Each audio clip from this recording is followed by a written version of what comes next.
Hello mga friends! Welcome to another video. Update ulit tayo. How much the exchange rate?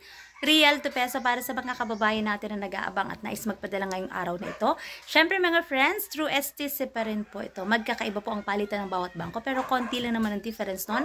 At least magkakaroon kayo ng idea kung magkano ang ating update exchange rate ngayong araw ng Huwebes, June 20, 2024. Update natin, 1 real equivalent ng 15.57 pesos. Mataas pa rin mga friends ang ating exchange rate para sa mga kababayan natin na nais magpadala ngayong araw na ito. Yan po ang ating update exchange rate through STC ito mga friends. And syempre pag nagpapadala na pera sa Pilipinas, may binabayaran na transfer fee at meron din po yung VAT. Ang lahi ko pa rin paalala para sa bawat isa sa atin na matuto tayong mag-ipon, magtipid at matutong mag-invest. Batid naman natin mga friends na mahirap ang buhay sa ibang bansa.